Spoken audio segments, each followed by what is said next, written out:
Olá meus queridos irmãos, sejam muito bem-vindos ao canal Apologetas. Aqui você encontrará os melhores vídeos para edificar a sua fé.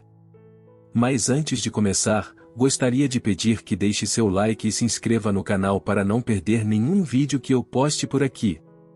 Dito isto, vamos para a mensagem de hoje. Pois que aproveita o homem se ganhar o mundo inteiro e perder a sua alma? O que dará o homem em troca da sua alma? Deixa aberto aí. Queridos irmãos, vai regulando enquanto eu falo, João. Hoje eu subi aqui para falar a vocês com uma só preocupação. Com a alma de vocês, com a eternidade de vocês, com onde vocês vão passar o resto da vida de vocês. O texto de Jesus é muito claro, muito enfático e muito confrontador. Ele está falando com os seus discípulos, está falando sobre negar a si mesmo, tomar a cruz, segui-lo, negar suas vontades, negar seus direitos, negar seus desejos, negar seus prazeres, pois é nisso que consiste a vida cristã, a fé cristã. Ele diz que quem ganhar a sua vida, perdê-la, e quem por amor dele perder a sua vida, acha-la. E ele vai dizer para eles, ele vai usar um argumento, para aqueles que não estão convencidos de deixar tudo. Ele vai dizer, mas que adianta o homem ganhar o mundo inteiro e perder a sua alma? O que adianta ele ter sucesso aqui, ter fama aqui, ele conquistar tudo que ele deseja aqui, ele ter toda a beleza que ele deseja, todo o dinheiro, experimentar todo tipo de prazer, satisfazer todos os seus desejos, e no final da vida, perder a sua alma, ou seja, ser condenado. Estamos vivendo em um mundo, em um tempo, em que as pessoas estão trabalhando de dia e de noite, para ganhar o mundo, para conquistar o mundo. Vivemos um tempo de um descontentamento enorme. As pessoas não estão satisfeitas com nada. Elas querem sempre o melhor carro, a melhor casa, o melhor corpo, o melhor marido, a melhor esposa, a melhor viagem. Querem satisfazer seus desejos a qualquer custo. Querem ganhar o mundo, mas não sabem que estão perdendo as suas almas, que as suas almas estão perdidas, que elas estão condenadas. E o que me espanta é que elas não estão preocupadas com isso. É como se estivessem caminhando para um abismo com olhos vendados, sem saber para onde estão indo. E mal sabem elas que vão cair num precipício. Sem fim. Que adianta ganhar o mundo inteiro? Michael Jackson ganhou o mundo inteiro e perdeu a sua alma. Elvis Presley ganhou o mundo inteiro e perdeu a sua alma. Tantos outros artistas, modelos, ganharam o mundo inteiro, mas perderam as suas almas. O que vai ser de você essa noite? Jesus contou uma parábola e disse, louco, amanhã pedirão a tua alma. O que tens preparado? Para quem será? Significa, você já passou pela sua cabeça que hoje poderia ser o seu último culto? Seu último dia? Sua última noite? Pastor, o senhor não pode dizer isso, que vai ser meu, nem você pode. A morte é uma experiência que nós sabemos que é certa, porém imprevisível. E se hoje for o seu último culto, a sua última noite, o seu último dia, como estará a sua alma? Em Amós está escrito: prepara-te, ó Israel, para encontrar com o teu Senhor. Você está preparado para encontrar com o teu Senhor? Você está preparado para se colocar de pé diante daquele tribunal e dar conta das suas obras? O que será de você se Ele te chamar essa noite? Você deveria estar preocupado com isso. Você tem uma vida só.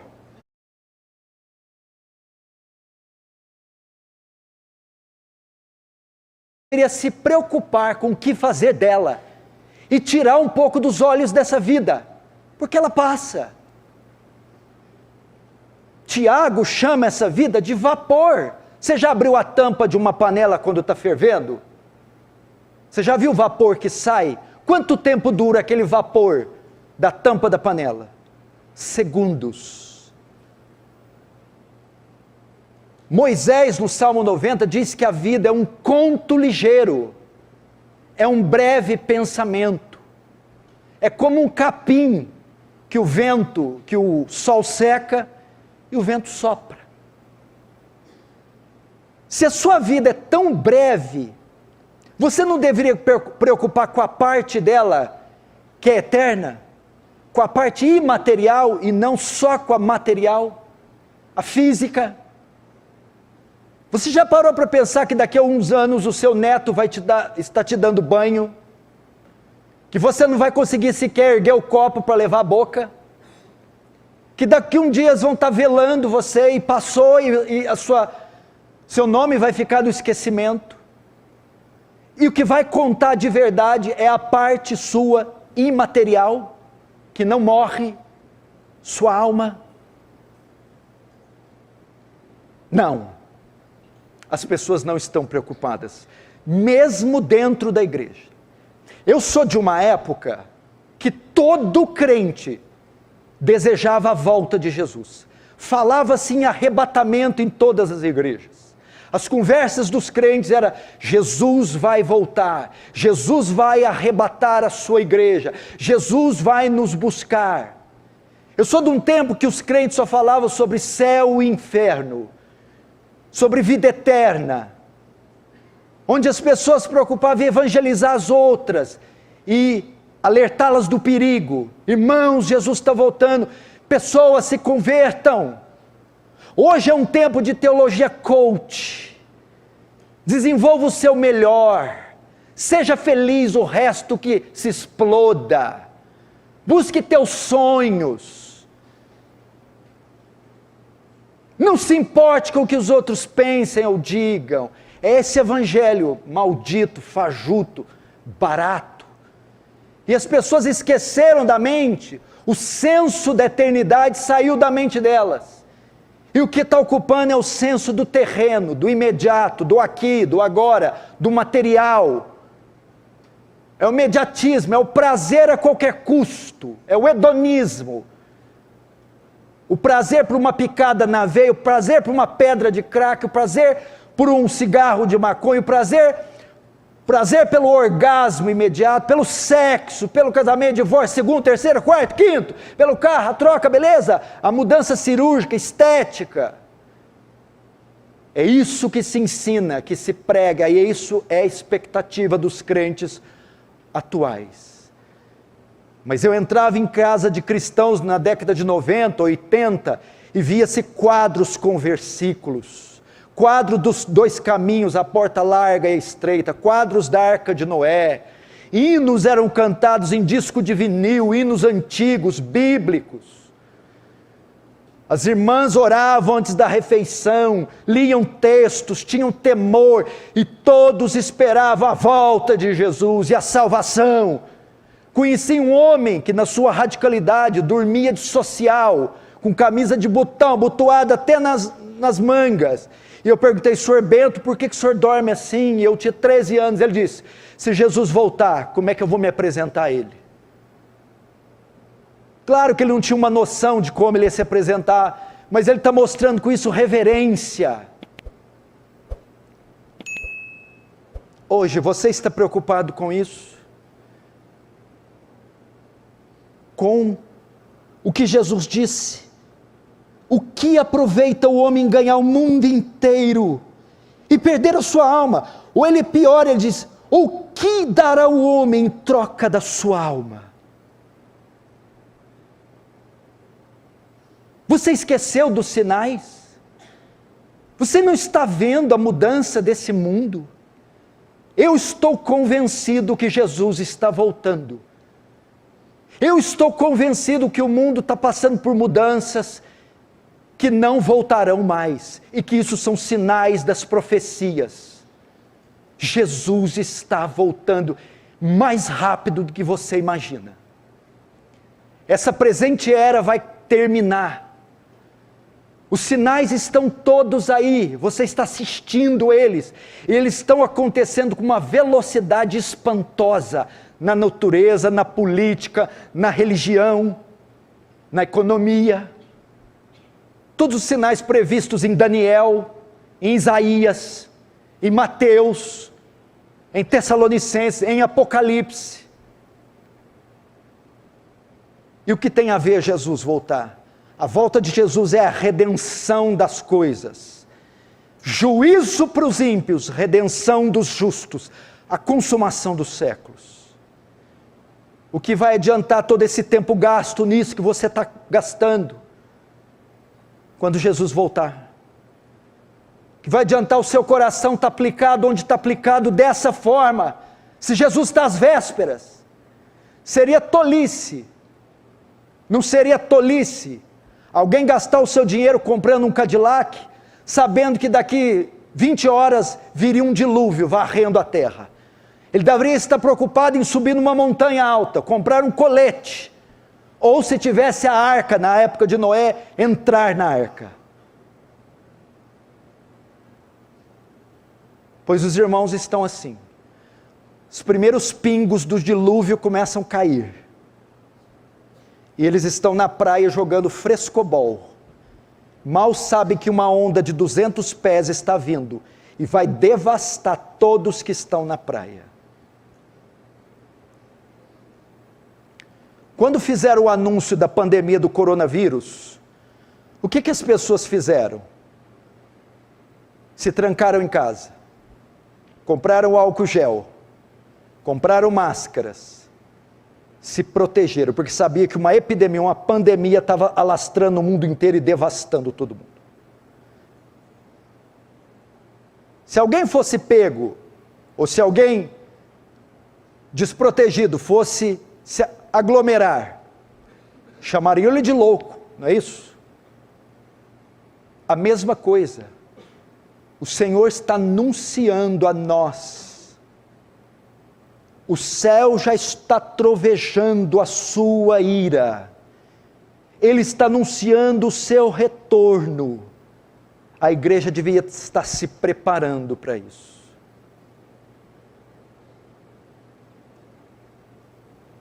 Não seria tolice gastar seu dinheiro, seu corpo, seu tempo, suas convicções, seus talentos, seus dons, com aquilo que não vai refletir na eternidade, se ela está a um passo de nos alcançar?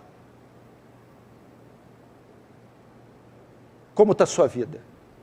Você diz, não, mas eu entrei aqui cheio de sofrimento, problemas, dívida, tristeza. Não, você não entrou aqui assim. Você não sabe o que é sofrimento. Sofrimento não é dívida. Sofrimento não é doença. Sofrimento não é divórcio. Sofrimento não é ficar sozinha querendo marido. Sofrimento é o pecado. Esse é o grande mal da sociedade. E essa é a grande causa de toda, é a origem de todo o sofrimento. E as pessoas estão colocando os olhos na coisa errada. Critica o governo, critica o salário mínimo, critica a professora, critica isso, critica aquilo. A origem de tudo que é ruim é o pecado. O seu grande problema essa noite é o pecado. Você herdou o pecado de Adão. Esse é o seu grande mal. Você precisa abrir seus olhos para isso. A palavra pecado no grego quer dizer hamartia, quer dizer perda da marca ou errar o alvo. Nós erramos o alvo, nós estamos aquém daquilo que Deus determinou. Nós erramos, nós não conseguimos acertar com Deus.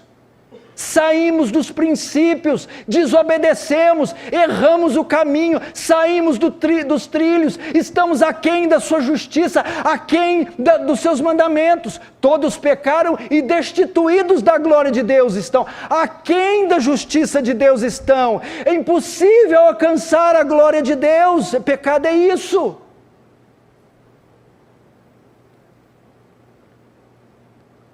Nós erramos o caminho. Erramos o alvo, falhamos em cumprir sua lei, em obedecê-lo, em andar debaixo do seu elevado padrão. E quais as consequências do pecado? Romanos 6, 23, porque o salário do pecado é a morte, haverá punição severa para o pecador. Hebreus 2 diz que toda transgressão recebeu justo castigo. A Bíblia diz em Êxodo 34 que ele não tem o inocente, o culpado por inocente.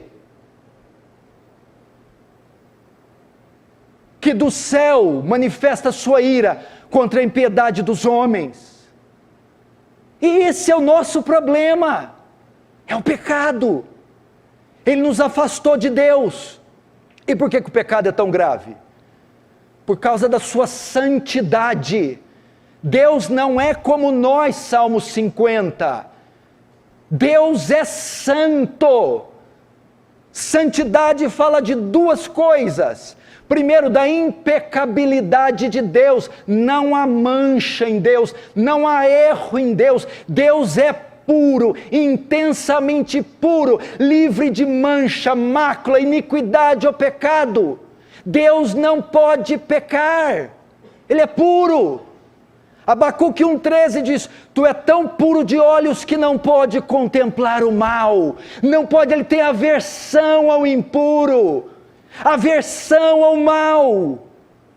E segundo, santidade fala da sua perfeição moral, não há erro em Deus, equívoco em Deus, falha em Deus, Ele é perfeito em tudo que é e tudo que faz, e é intensamente puro.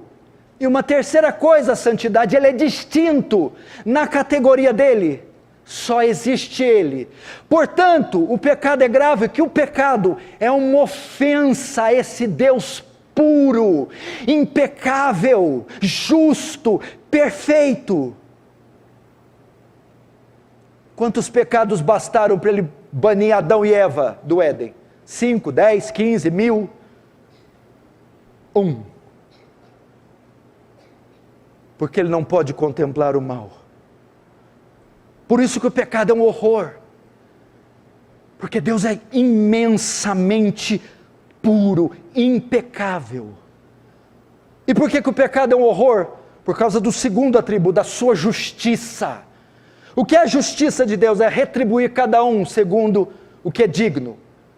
A justiça de Deus não pode ficar neutra quanto ao pecado. É uma justiça retributiva. Ele tem que retribuir o pecado como? Punindo ele. Fala da excelência moral de Deus, Ele é justo, Ele não pode fazer vista grossa ao pecado, não pode ser neutro ao pecado, parcial ao pecado, Ele tem que punir o pecado, a justiça dele demanda que Ele puna o pecado.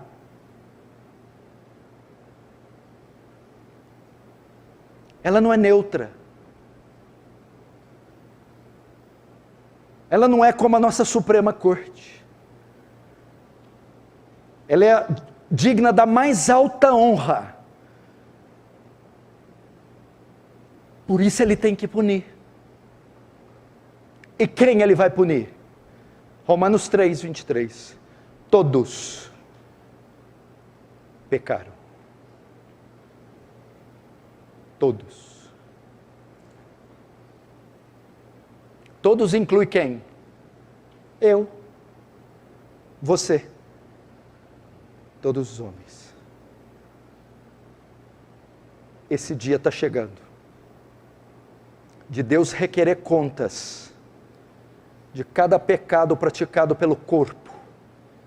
Seremos julgados por ações, palavras, pensamentos e omissões. O que você fez, o que você falou, o que você pensou e o que você deixou de fazer. O julgamento vai passar por essas 4 fases. Você já parou para pensar? Existe um livro, Malaquias 3 diz, que chama livro memorial. Ele vai ser aberto no dia do juízo. É o livro dos registros de Deus. Toda a nossa vida vai estar registrada. Nossos atos, palavras, pensamentos, omissões. Esses livros vão se abrir e vão ser escancarados diante do tribunal. As nossas obras ocultas serão todas reveladas. Ninguém vai poder esconder nada do justo juiz. Porque a Bíblia diz que todas as coisas estão nuas e patentes diante daquele que temos que tratar. Nada está oculto a Deus.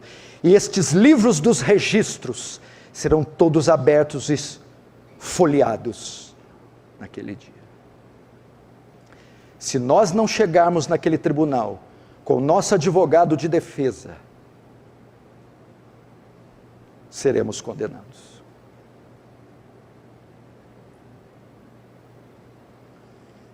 Que adianta ganhar o mundo inteiro, andar em Rolls Royce, Cadillacs, BMWs conversíveis, Lamborghinis, Porsches, ser os playboys, ganhar o mundo inteiro como David Beckham, como esse...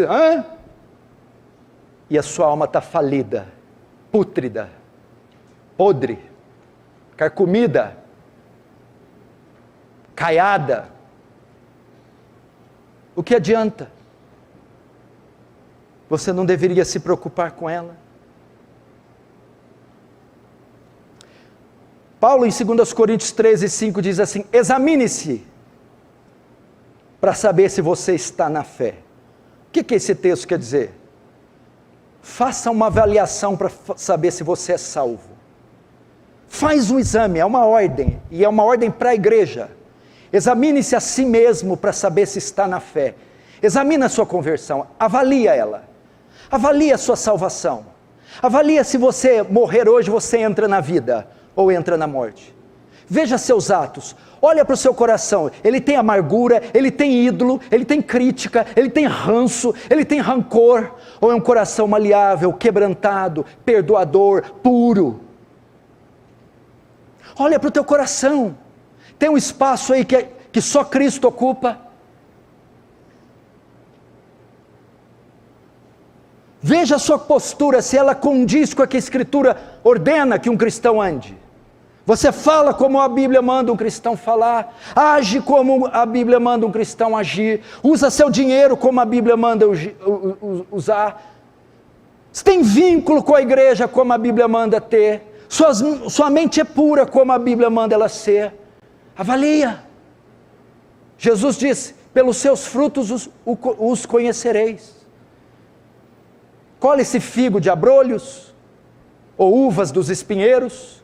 Portanto, uma árvore má não pode dar bom fruto, nem uma árvore boa pode dar um mau fruto. Você já viu algum pé de laranja dar limão? Quem já viu? Quem já foi lá e chacoalhou um pé de laranja e caiu limão? E quem já viu um pé de abacate dar melancia? Limoeiro dá limão, laranjeira dá laranja. Crente dá bom fruto, dá fruto de crente.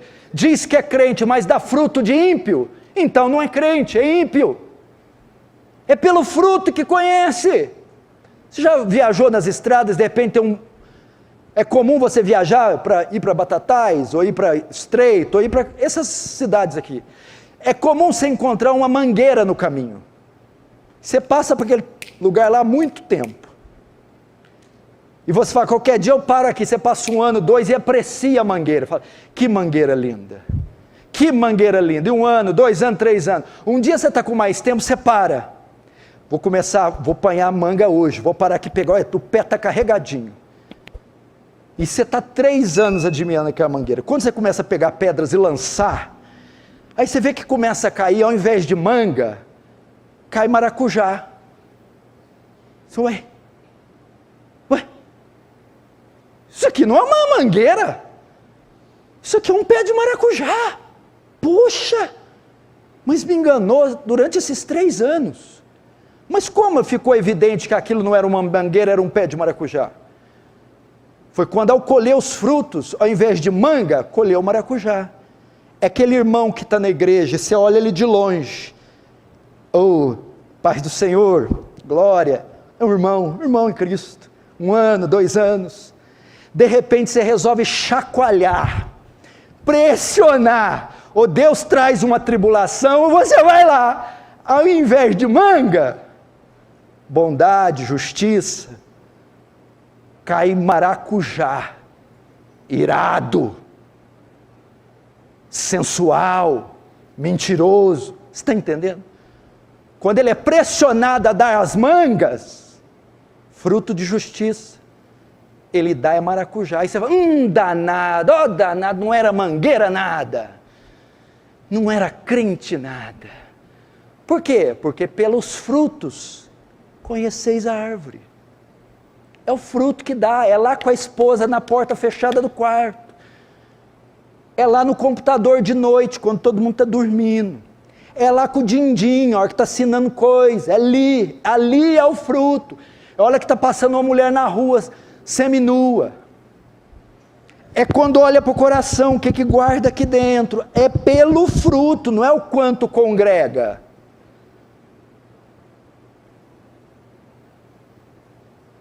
Eu lembro de um pastor antigo que falava para mim, crente você conhece quando a cadeira cai no pé. Sabe quando a cadeira de madeira rústica cai no dedão? Tum! Ali você vai saber se ele é crente ou não. É o que eu estou dizendo.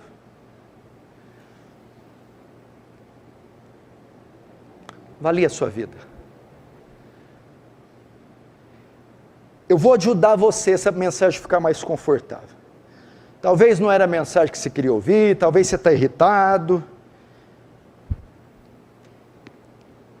Se eu estivesse falando da cor do seu carro, eu daria razão para você. Se eu estivesse falando do babadinho do seu vestido, que você vai decidir que cor que é, se é de linho, se é de seda, você tinha razão. Se fosse do financiamento da casa, tudo bem. Mas eu não estou tratando disso. Eu estou tratando da coisa mais valiosa que você tem. Sua alma. E essa vai passar a eternidade, ou no céu, ou no inferno. E pode ser hoje. Não convém então levar a sério essa mensagem? A coisa mais importante que você tem, sua alma. Meu Deus, a sua alma. E ela só tem 2 destinos: a condenação eterna ou a vida eterna. Você precisa parar, desliga os celulares, deixa de olhar no relógio, cancela todos os compromissos e trate da coisa mais importante que você tem. Sua alma. Ou não é? Ou eu fiquei doido? Será que eu estou louco? Será que nós só somos corpo? Morreu, acabou. Paulo diz, se não há ressurreição, comemos e bebamos, que amanhã morreremos.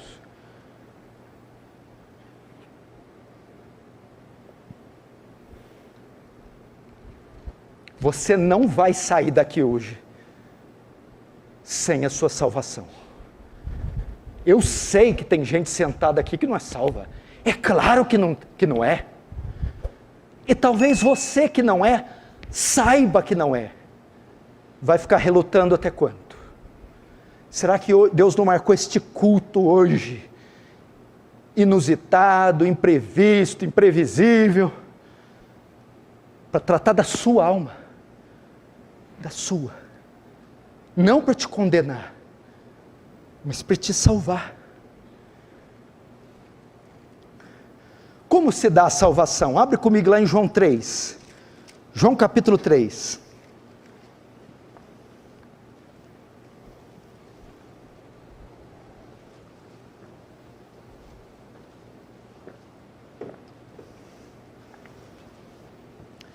Verso 16, diz assim: porque Deus amou o mundo de tal maneira, que deu seu Filho unigênito, para que todo o que nele crê não pereça, mas tenha a vida eterna.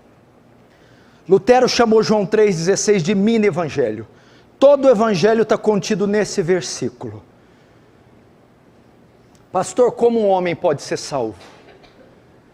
O Senhor mostrou a enfermidade, agora mostra a cura.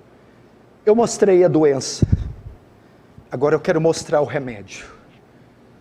Tem alguém dentre nós aqui que está interessado em sua alma?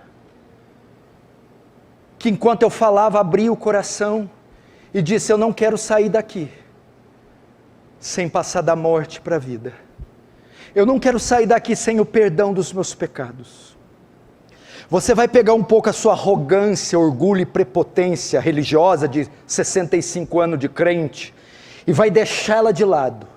E como uma criança vai se humilhar aos pés do Salvador, dizendo: eu preciso da cura, não das minhas doenças, mas dos meus pecados. Eu preciso da vida eterna. O texto começa falando do autor da salvação. Quem é o autor da salvação? Qual é a origem da salvação? O texto diz: porque Deus, começa com Deus. Deus é o autor da salvação. Jonas 2,9 diz: de Deus vem a salvação. É um presente de Deus. É uma obra voluntária de Deus. É Deus quem salva. Isso não está no nosso poder.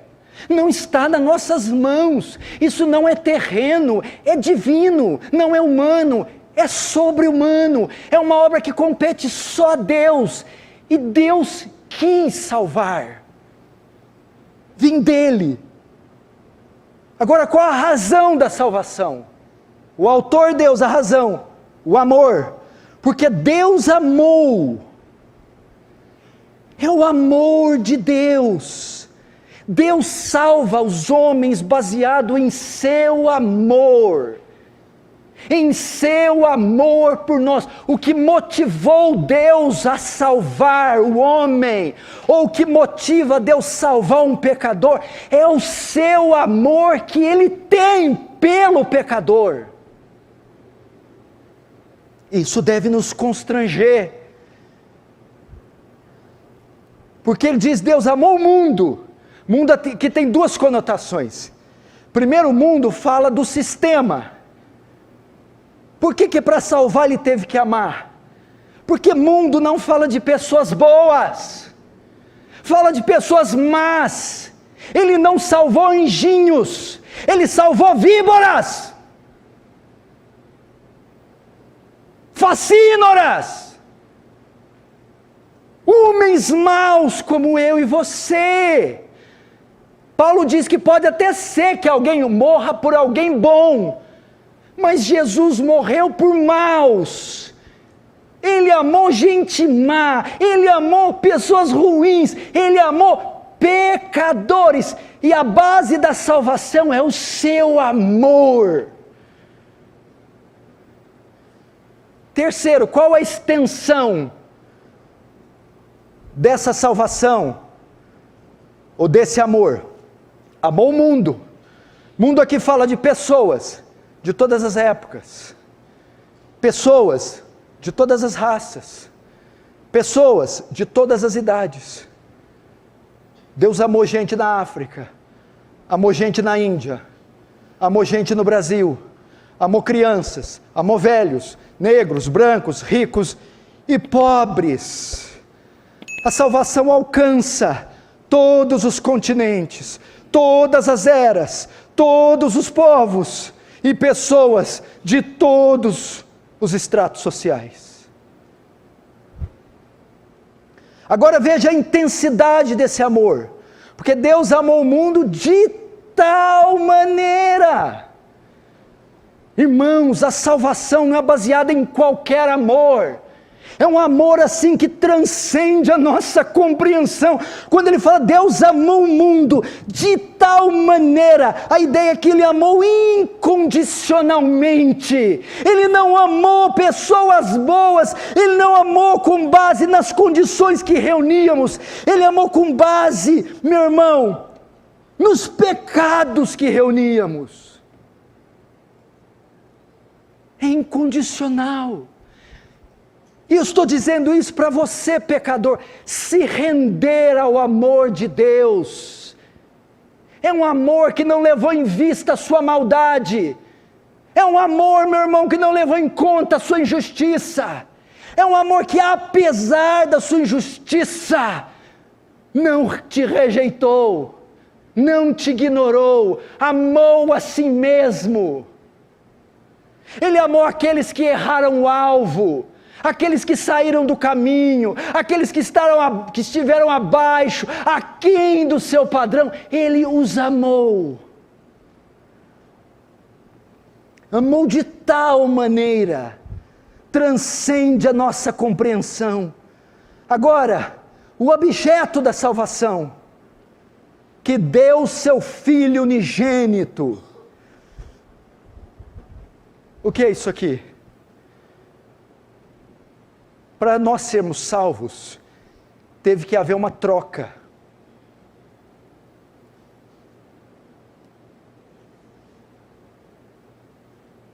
Teve que haver um pagamento. Ela é pela graça, mas não foi de graça.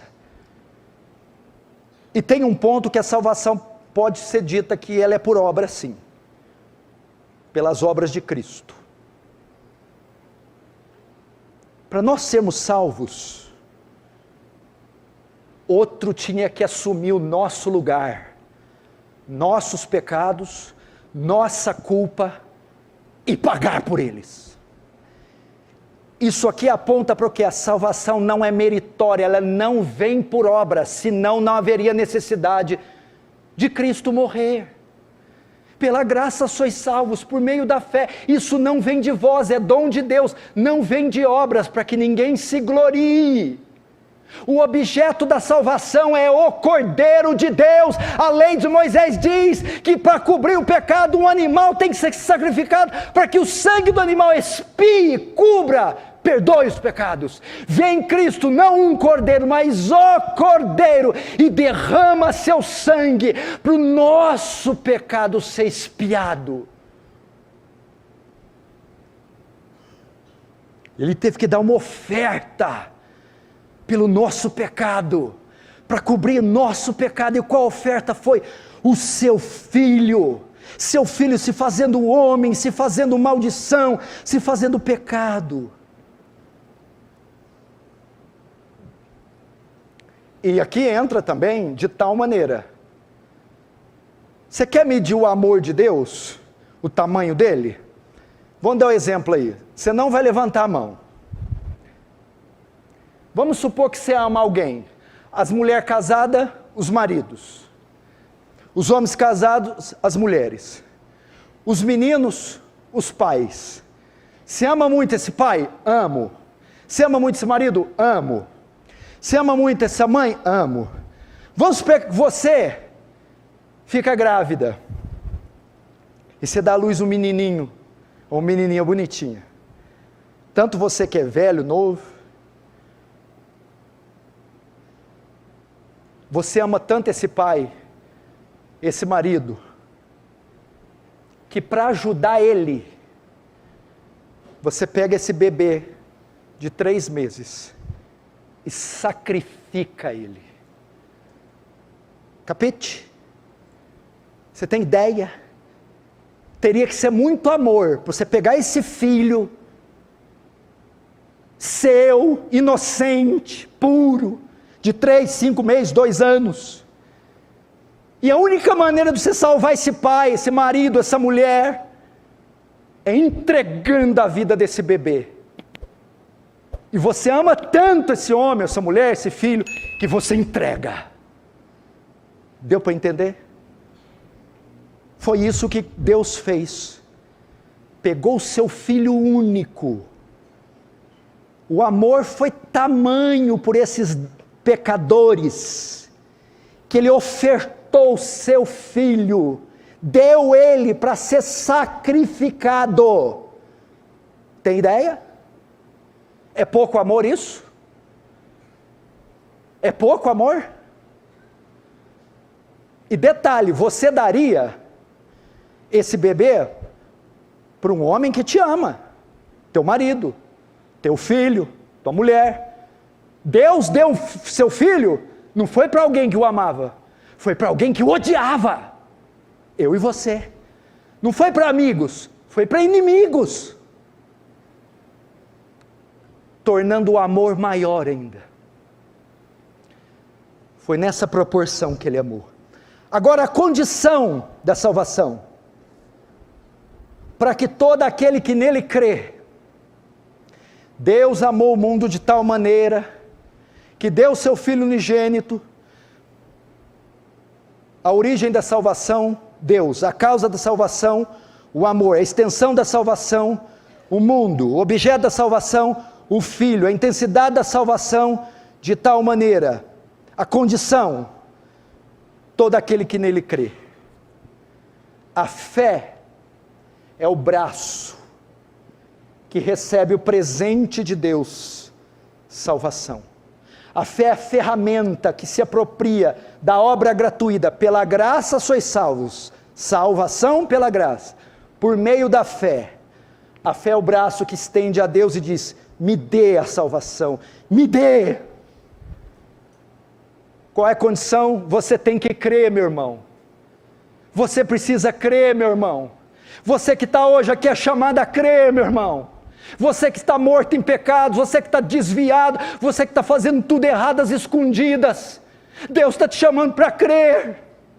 Creia, meu irmão. Há uma diferença que talvez você nunca aprendeu o que é fé salvadora. Existem duas fés na Bíblia. A fé não é a mesma. A fé que você conhece é essa fé aí do R.R. Soares. A fé para curar caroço, a fé para ter casa.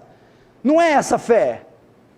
Ah, eu creio, vai dar certo. Não é essa esperança positiva. A fé aqui tem a conotação de confiança. Eu deposito a confiança da minha salvação naquele que é maior que eu, naquele que é mais justo do que eu, naquele que é bom, mais bom do que eu. Eu deposito minha confiança nos méritos dele. Essa é a fé salvadora. Eu confio que ele é o Filho de Deus, que ele levou meus pecados na cruz, que ele pagou por eles, e neste sacrifício eu descanso, eu apoio a minha fé, minha segurança. Creia. E o resultado?